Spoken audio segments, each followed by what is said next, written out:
Salut à tous les amis, j'espère que vous allez bien. Bienvenue sur cette nouvelle vidéo sur la chaîne Motors. Fin décembre 2021, OYON a organisé sur son site de Saint-Pierre une présentation des teams qu'il sponsorise pour le rallye 2022. L'occasion pour nous de rencontrer Yann Berard et sa voiture énervée, ainsi que l'équipage de Olivier Waro et Fabrice Cagnan, avec également leur voiture plutôt pas mal. Dans cette vidéo, ils nous parlent de leur voiture, de leur expérience, mais également de leur ambition sur l'année 2022. Et à en croire ce qu'ils nous disent, l'année 2022 va être plutôt mouvementée. Bref, je ne vous embête pas plus, je vous laisse avec la vidéo. Bon visionnage.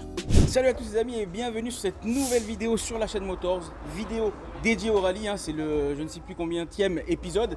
Aujourd'hui on est avec Yann Berard, comment vas-tu? Ça va, très bien. On est avec toi aujourd'hui, donc on est reçu par OYON à Saint-Pierre, donc merci, c'est eux qui organisent un petit peu ce petit rassemblement. On va discuter rallye, puisqu'on est devant ta voiture. Déjà alors, parle-nous un petit peu de ton expérience dans le rallye, ça fait combien de temps que tu es dedans à La Réunion? Alors nous ça fait plus de 15 ans là, depuis très exactement le 1er avril 2006. Ouais. L'année d'avant on avait fait Rallye Jeune, à l'époque c'était Peugeot qui organisait Rallye Jeune. On avait été sélectionné en finale Réunion. On avait eu la chance de pouvoir être qualifié pour aller faire la finale des Rallye Jeune en métropole à Alès. Où pour la petite anecdote, cette année-là, c'est quand même Sébastien Ogier qui avait gagné Rallye Jeune en même temps que nous. Pas n'importe qui. C'était pas n'importe qui. Du coup, bon, on avait été un peu malchanceux. On a fini 6e à la finale là-bas, ce qui était déjà très bien, mais pas suffisamment pour évoluer de l'autre côté. Et l'année d'ensuite, on voulait retenter Rallye Jeune, mais au final, on s'est dit, bon, le rallye nous grattait. On a monté une petite caisse en 3 semaines, c'était une 205 pour la première. Ouais. Et grâce au team Partal, qui nous a donné un gros coup de main à l'époque pour se lancer. Et ça nous a permis de mettre le pied à l'étrier et commencer le rallye comme ça, c'était génial. On a fait de super époques où on avait très peu de moyens. Ouais. Pour ne pas le cacher, ça nous est arrivé de mettre des pièces d'occasion sur la bagnole pour pouvoir prendre le départ. Donc c'était laborieux. Mais voilà. C'est l'idée aussi du rallye à La Réunion, c'est que vraiment tout le monde, tous les amateurs de rallye peuvent mettre la main à la pâte et se lancer. Aujourd'hui, alors tu as plus loupé de rallye depuis? Si, malheureusement j'ai fait une sortie de route assez violente en 2009 qui a tout stoppé pendant quasiment 2 ans. Et j'ai pris 2 ans avec le peu de moyens que j'avais pour remonter une voiture. J'ai recommencé en 2011 et on va dire que depuis 2011, j'ai pas arrêté de rouler, mais j'ai pas été sur tous les rallyes. Et là, depuis cette année, on n'avait pas forcément prévu de faire le championnat. On avait acheté la 208 R2 en début d'année. Ça nous a permis de faire le tour auto et le rallye de Bourbon dessus. Et voyant qu'avec mon nouveau copilote ça se passait bien, on a eu l'opportunité de vendre la 208 et de faire l'acquisition de la DS3. Donc le but c'était surtout sur le rallye de Saint-Joseph et le rallye des 1000 km qui viennent de se courir, découvrir un peu la voiture pour préparer un championnat complet en 2022. Donc ça c'était l'objectif. L'objectif est plus que rempli parce que le résultat était pour nous presque inattendu. Alors justement, est-ce que tu peux nous parler de ces résultats? Eh bien écoute, cette année, ce qui est top, c'est qu'avec la 208 R2, au Tour Auto, malheureusement, on fait un abandon. Et comme on repart en Rallye 2, comme on cumule tous les temps, on fait 9e au scratch, premier à 2, donc ça aurait été top. Sur le Rallye de Bourbon, on fait 8e au scratch avec la 208, premier FRC4 et premier R2. Et donc à Saint-Jean, pareil, première sortie avec la DS3, on fait 9e au scratch et on gagne le FRC4 et le R3. Et là sur les 1000 km, ça se passe encore tout aussi bien. On fait 9e au scratch, premier FRC4 et premier R3. Et pour la première fois, premier de roue motrice. Donc ça c'était la cerise. La cerise sur le gâteau. Donc ça promet, on a trouvé des bons réglages, on a trouvé des super trucs avec cette voiture-là. Et donc on est assez confiant pour 2022. Quoi. Bon, très bien. Ton copilote n'est pas présent aujourd'hui. Non. Tu peux nous en dire un mot, comment tu l'as connu? Alors c'est un vieil ami, il s'appelle Isno. C'est un vieil ami, c'est quelqu'un qui m'avait donné un coup de main à l'époque sans qu'on se connaisse. Ça date de 2007, où on a continué à se fréquenter chacun de son côté, parce qu'il est pilote aussi à la base, sur une 207 R3. Et cette année, c'est lui qui m'avait vendu la 208 en début d'année. Et je ne comptais pas courir, je n'avais pas forcément le budget pour courir cette année. Il me dit, bah, écoute, on s'associe dans nos budgets et on roule ensemble, mais ça soit à côté. Je dis, bah, pourquoi pas. Donc on a fait un premier galop d'essai au Tour Auto, ça s'est super bien passé. On a remis ça sur le rallye de Bourbon. Et c'est là qu'on a décidé ensemble, lui, de vendre sa voiture pour pouvoir qu'on s'associe à acheter la DS. Et du coup, voilà. Donc, si tout va bien, on sera ensemble sur les 2 prochaines années à essayer de se battre pour un championnat complet. Bon, maintenant qu'on a évoqué tout ça, on va parler un petit peu de la voiture qui est devant nous. Donc, tu m'as dit, c'est récent que tu l'as, donc ça fait pas très longtemps. Oui, tout à fait. 2 rallyes. Alors, quel modèle c'est? Quelle catégorie tu cours? Qu'est-ce que tu peux nous en dire de cette voiture? Alors c'est une DS3 R3 Max. Ouais. Cette voiture, elle est dans la catégorie R3 et depuis peu, avec les nouveaux groupes, on rentre dans le groupe FRC4 qui regroupe pas mal de catégories. C'est une voiture qui, sur le papier, fait 234-237 chevaux pour 420 mètres kg de coupe, avec une boîte séquentielle à commande hydropneumatique avec des palettes au volant, avec un autobloquant et toute une spécificité moteur qui la sort totalement de la série. Bon, là encore un peu dans son jus du rallye des 1000, à une semaine du rallye. Ouais. Donc la spécificité du moteur, c'est un moteur de 207 RC de base, avec bien sûr tout l'intérieur qui est revu et corrigé, piston, Abracam, bielle, etc. Et sa grosse spécificité en R3, c'est vraiment ce collecteur d'échappement qui est déporté avec un turbo qui vient sur le côté. Qui grâce à ça lui apporte énormément de coupe, une boîte à air déportée et une bride qui vient vraiment limiter la puissance du véhicule pour rester dans cette catégorie R3. Parce que sans cette bride là, elle prendrait énormément de chevaux. D'accord. Donc voilà. Après, tous les trains roulants sont spécifiques, les amortisseurs, le réservoir. Il y a vraiment, à part l'aspect de la voiture, il n'y a pas grand chose de la série. Voilà. Alors justement, est-ce que c'est des choses que tu fais toi-même, la préparation de ce moteur, ou c'est comme ça que tu l'achètes et que tu... Alors à la base, c'est un véhicule qu'on achète comme ça, qui est fait par Citroën Sport usine. C'est une voiture d'usine qui sort d'usine comme ça. La caisse en elle-même est spécifique. Et après, par contre, pour tout le suivi, l'entretien, les réglages, c'est nous et le team qui s'en occupons, c'est moi et le team qui s'en occupons à 100%. D'accord. Alors team, on l'a pas évoqué, c'est la team GMB. GMB Rally. Voilà, ok, donc vous bossez là-dessus, bon, c'est assez impressionnant. On peut jeter un petit coup d'œil à l'intérieur. Donc dans le compartiment moteur, tu as toute une console centrale qu'on appelle un dashboard, une powerbox plutôt, qui est là au centre de la voiture et qui vient conditionner tout le véhicule, toutes les commandes du véhicule. Donc tu as d'abord un contact avec une pompe hydropneumatique qui va venir commander la palette au volant. C'est elle qui va permettre de passer les rapports et de rétrograder ici. D'accord. Avec un... Voilà. Là, c'est le dashboard. Là-dessus, on a toutes les informations du véhicule. Là-dessus, on a toutes les pressions et les températures, que ce soit moteur, turbo, température, pression d'eau, angle du volant, la stratégie de départ, un peu tout. Donc, est-ce que sur cette voiture, sur ce type de voiture, il y a différentes cartographies? Tout à fait. Là-dessus, tu as déjà d'une part les stratégies de départ que tu peux sélectionner. Et après, tu as plusieurs, vu que c'est une voiture qui est censée faire le championnat de France, tu as aussi un mode gravier. Qui peut faire, elle a tout un kit pour la passer en rallye terre, ce qu'on n'a pas à La Réunion. Donc tu as des modes pour rouler sur l'asphalte, tu as des modes pour rouler sur le gravier. Et après tu as plusieurs modes de traction en fonction des conditions. Si tu roules sur la neige, tu roules sur le gravier, si tu roules dans des conditions très compliquées, très humides, très grasses, pour venir mettre plus ou moins de couple au niveau du moteur. Et c'est vraiment cette pédale box. Alors cette pédale box, qu'est-ce qu'elle a de particulier? Cette pédale box, elle est vraiment spécifique. Parce que comme tu peux voir, les pédales, elles sont déportées par rapport à un véhicule de série. Tu as un embrayage qui est très haut parce qu'on s'en sert que pour décoller. Voilà, on s'en sert plus après. Et tu as cette pédale box qui permet de ne plus avoir de... On n'a pas de master vac, on n'a pas d'assistance au freinage comme sur un véhicule d'origine. Là où quand tu démarres, la pédale, elle devient souple. Nous, on n'a pas ça. On a une pédale qui est comme ça, que le moteur soit allumé au pareil. Elle est pareille, avec deux circuits. Avec une pédale d'accélérateur gérée électroniquement. Et voilà pour la spécificité du pédalier. Très bien, on va ressortir lors du véhicule.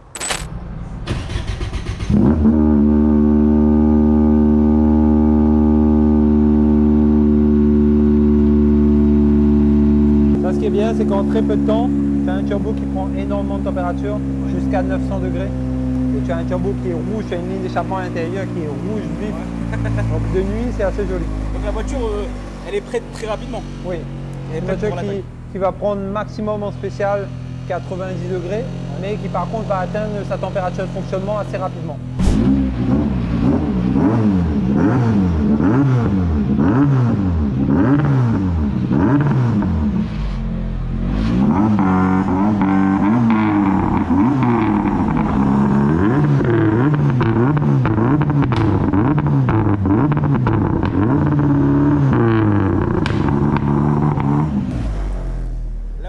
Chante, elle chante.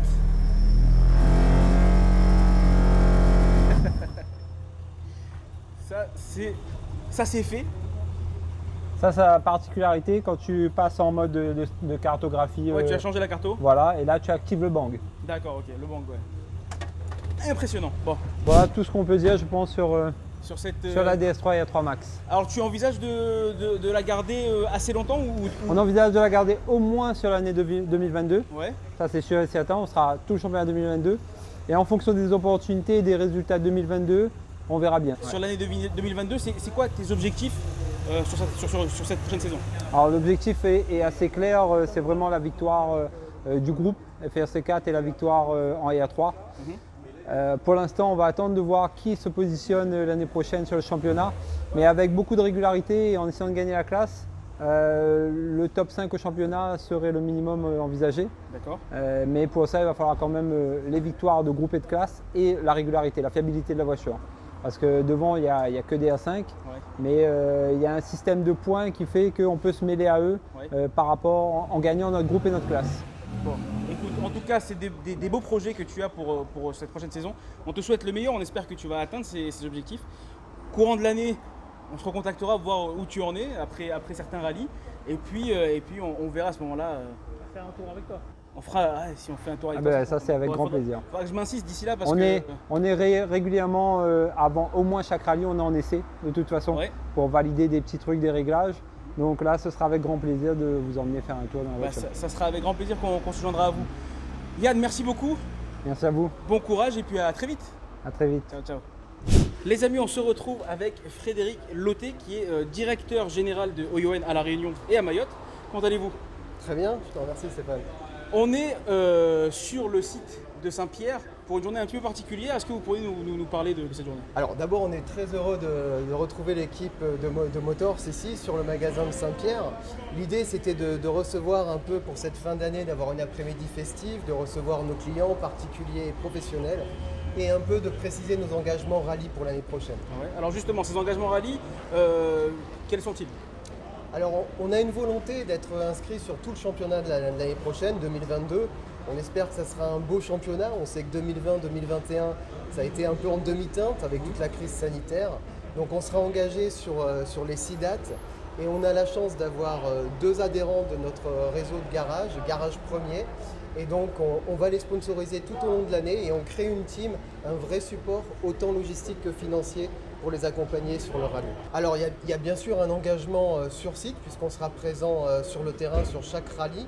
Après il y a un engagement logistique auprès des 2 pilotes, donc Yann Berard pour ne pas le citer et Olivier Waro.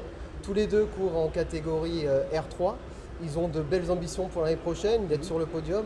Donc au-delà d'un partenariat financier, doit s'installer une vraie cohésion d'équipe et on sera là comme support pour les aider dans leurs besoins tout au long de l'année. Très bien. Le groupe OION à La Réunion, c'est une histoire qui date de quand? Alors l'engagement d'OION sur le marché de La Réunion date depuis maintenant 10 ans. On a 3 sites avec 3 magasins, celui de Saint-Pierre, celui du Port et plus récemment une ouverture il y a 3 ans à Saint-Denis. Et puis on a aussi des partenaires qui nous suivent, qu'on représente, et notamment le partenaire Bardal pour les huiles et les additifs, et qui sera présent tout au long du rallye et qui sera un des gros sponsors pour les 2 teams qu'on aide. Très bien.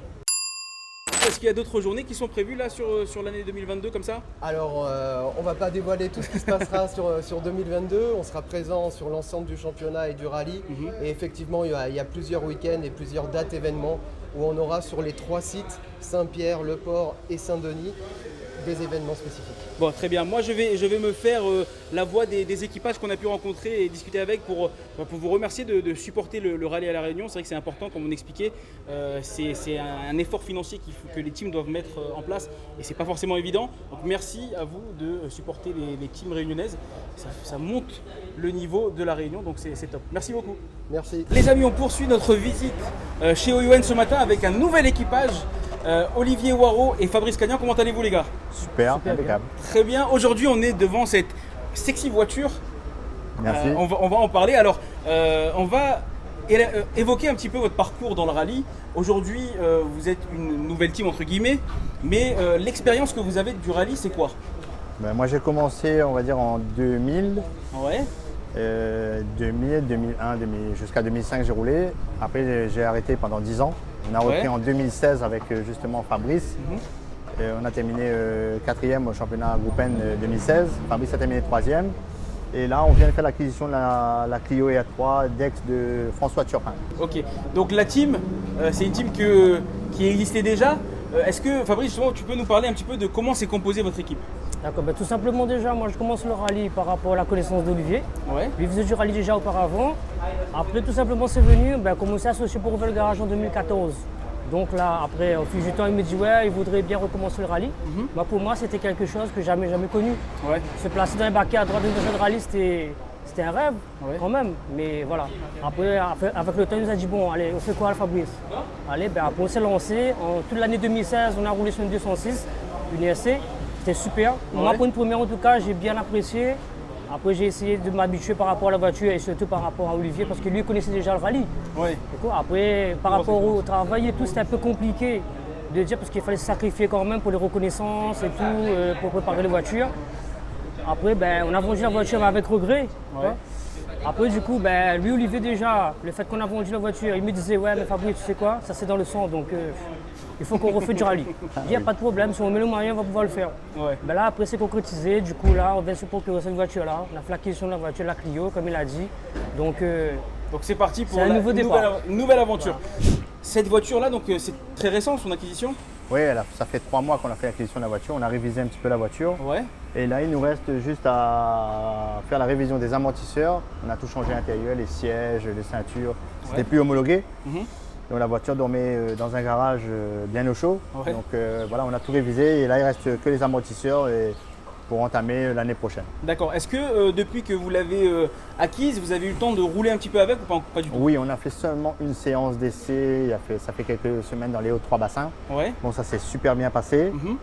Bon, maintenant, il reste à mettre la voiture à notre goût à nous. Est-ce que tu peux évoquer brièvement le modèle, la puissance, tout ça?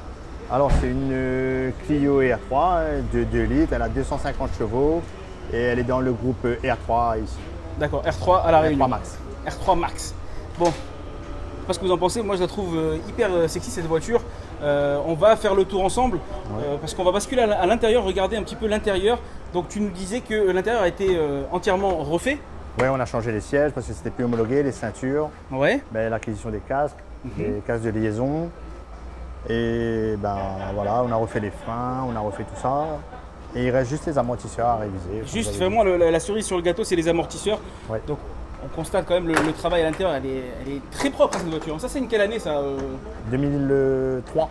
2003 et tu vois malgré tout ça, l'état... Non, 2006 pardon. 2006. Ouais. L'état de la voiture, il est impeccable. C'est toi personnellement, donc au garage, vous m'avez dit que vous avez un garage. oui, c'est ça. C'est quoi le nom du garage? OFPS. OFPS. OFPS. Donc c'est vous au garage qui faites l'entretien de la voiture sur les temps, j'imagine, de repos. Oui, sur les week-ends ou les soirs après le boulot, on bosse dessus. Et après, quand il y aura une révision de boîte, voilà, le moteur, généralement, c'est nous qui le fait. Après, on va sous-traiter la boîte peut-être. D'accord. Mais le reste, la mécanique, c'est nous qui faisons.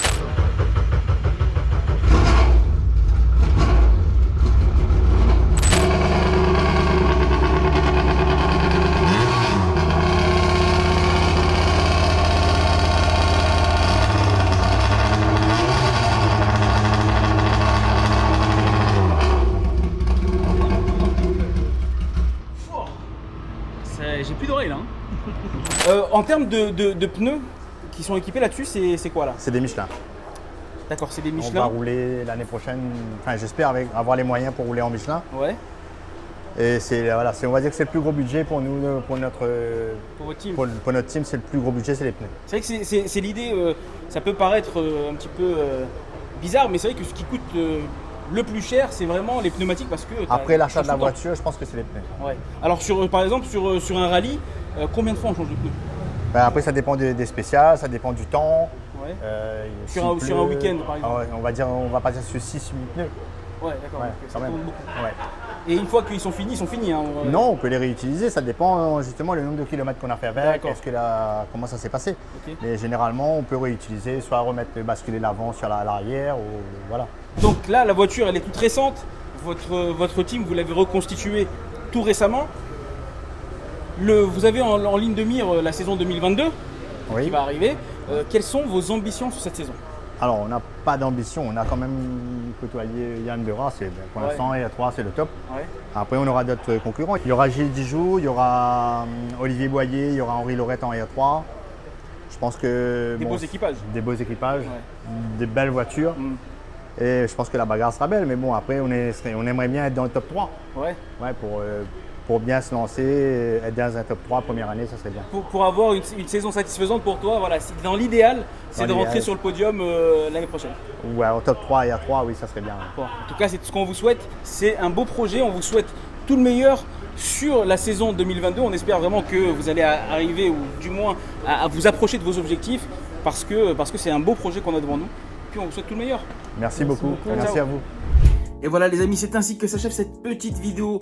J'espère qu'elle vous a plu. Si c'est le cas, je vous invite à la liker, la partager, la commenter. Je vous invite également à vous abonner à la chaîne si ce n'est pas encore le cas. Un grand merci à Yann Berard, Olivier Waro et Fabrice Sagnan pour l'accueil qu'ils nous ont réservé. Et également à OYON pour l'organisation d'un tel événement. Quant à moi, je vous dis à très bientôt pour une nouvelle vidéo. Ciao!